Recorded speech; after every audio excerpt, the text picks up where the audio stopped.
Gonzales suffered a broken hand in his first bout of the '84 Olympics. Forced to accept injury and pain as his allies, he marched courageously to the goal, but a world title has eluded him. Today, after 6 frustrating years, Gonzales can capture his dream of a world championship. Something good waiting down this road.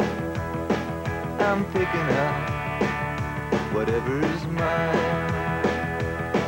I'm running down a dream that never would come to me. Working on a mystery, going wherever it leads. I'm running down a dream. If Paul Gonzales is to run down the title today, he must beat IBF bantamweight champion Orlando Canizales. Canizales is a hard-punching pro with only 1 defeat, a loss suffered at the hands of Paul Gonzales 4 years ago. Canizales decked Gonzales in the 3rd round of that bout, but Gonzales gathered himself and went on to win by a unanimous decision. Canizales wants revenge. Gonzales covets the title. It's coming up as the NBC Boxing Tour continues on Sports World. Welcome back to El Paso, Texas, where at the County Coliseum, a crowd of close to 4,000 has turned out for the IBF Bantamweight Championship fight with Orlando Canizales to defend his crown against 1984 Olympic gold medalist Paul Gonzales. Gonzales, 26 years old, out of California, coming in at 14-1. The 24-year-old champion, Canizales from Laredo, Texas, 24-1-1, 20 by knockout, perhaps the best puncher in the bantamweight division. But first, we have a 6-round welterweight bout featuring 18-year-old Steven Martinez, a highly regarded prospect, going against Pedro de la Cruz. Hi, everybody. I'm Marv Albert, and if you are staying with us for the Martinez bout, don't look away. He comes in with a record of 14-0, 13 by knockout. Time, Orlando Canizales will defend his IBF Bantamweight Championship against Paul Gonzales, and there is the champion. 24 years old, out of Laredo, Texas, now living in Houston, Texas. He's the brother of one-time WBA bantamweight champion Gabby Canizales. As a kid, Orlando carried water buckets and towels for Gabby. Grew up imitating Gabby's style. Says Gabby has been the biggest influence on his boxing career. Canizales and Gonzales did meet 4 years ago. That bout took place outdoors in the summer heat of Lake Tahoe, with temperatures in the ring reaching 120 degrees. In the 3rd round, Canizales displayed his punching power by flooring Gonzales with that right hand. Gonzales scrambled to his feet, took the mandatory 8 count. For the rest of the round, Gonzales used movement to escape Gonzales' furious onslaught. The skill Gonzales exhibited in the final round was representative of the remainder of the bout. And Gonzales was awarded a unanimous decision. Canizales begrudgingly accepted his only pro defeat, but today he finds himself with a much-awaited opportunity for revenge.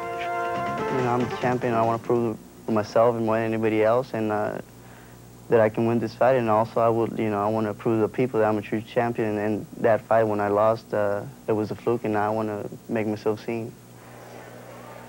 Orlando Canizales looking to avenge his only loss, dropping the 12-round decision to Paul Gonzales. They fought at the 112-pound flyweight limit at the time, and there is Paul Gonzales as he gets ready to make his entrance. When we come back, we'll take a close-up look at the 26-year-old out of Montebello, California. It's a product of East LA, a product of hard living during his childhood days. Street gang violence is a way of life for youngsters in the barrio. The Boyle Heights section in East Los Angeles was a 15-minute drive to the sports arena where the boxing venue in the '84 Olympics was located. But for Paul Gonzales, happy memories on the victory stand with his gold medal was also a reminder of a tragic past.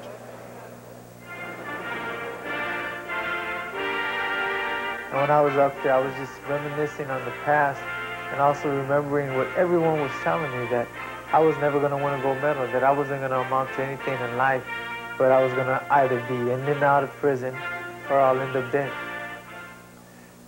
At the tender age of 11, in the Hazards Park area, Paul Gonzales took a shotgun blast to the back of the head. but for fear of police involvement, his friends removed the pellets with tweezers. At age 13, in front of his house, following a dispute, a struggle ensued, and Paul was knifed near the heart. Then at age 15, in the back alley of his house, his favorite cousin died in his arms after a gang fight. That's when he knew it was time to move on. Role models were few in his life, but his mother, Anita, is his hero and his strength. She also taught him to believe in himself. She's been my supporter, and I feel that my mom, who's gone through a lot, who raised 8 kids alone, as well as her grandkids, to be in that situation and not walking out, she's taught me what struggle is all about and what feeling about a dream is all about. You know, if you have a dream, to continue your dream, to just believe in it, because if you let those dreams die, you die right along with them. That's why I presented her the gold medal after the Olympics. And I told her, here, Mom, you deserve this. Pecan Park is where he met his male role model, Police Officer Al Stanky from the Hollenbeck Police Station. Stanky is the man who introduced him to boxing and took him off the streets. I remember this big old cop picking me up, grabbing me in this fight, and throwing me down in front of everybody and saying, hey, you guys want to fight? Why don't you guys put on the gloves and fight for trophies and medals? You know, not this gang junk.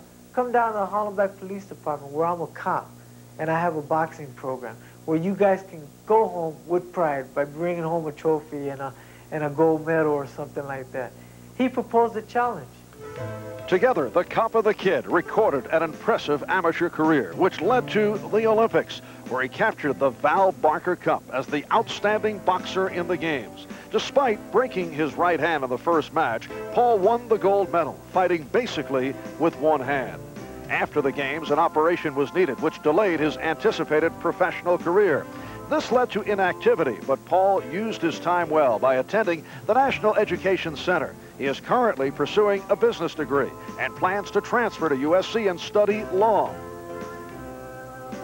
But during this time, Paul's Olympic teammates, Meldrick Taylor, Pernell Whitaker, Mark Breland, and others have fought for world titles and come up with big paydays. While he feels those opportunities have eluded him, he hopes to follow in his teammates' footsteps. Now his goal is to accomplish yet another dream. To win a world title. And not only that, but to go around, continue on helping out the youth. Try to help them as much as possible. Hopefully try to stop a lot of this gang violence and these drugs that are going around. I know that's asking a lot. Try that. And here comes Paul Gonzales. Record of 14-1, only 3 by knockout. Obviously not a big hitter. His one defeat in June of '88. He lost a 12-round decision to Ramon Nadal, fighting for the USBA flyweight crown. He's the 1984 Olympic light flyweight gold medalist. Paul Gonzales has had a sporadic pro career. He did win the NABF flyweight title in only his 3rd professional bout, but injuries and apparent indecisiveness concerning his career have held him back. So Paul Gonzales is ready. We'll be back after this from your local station.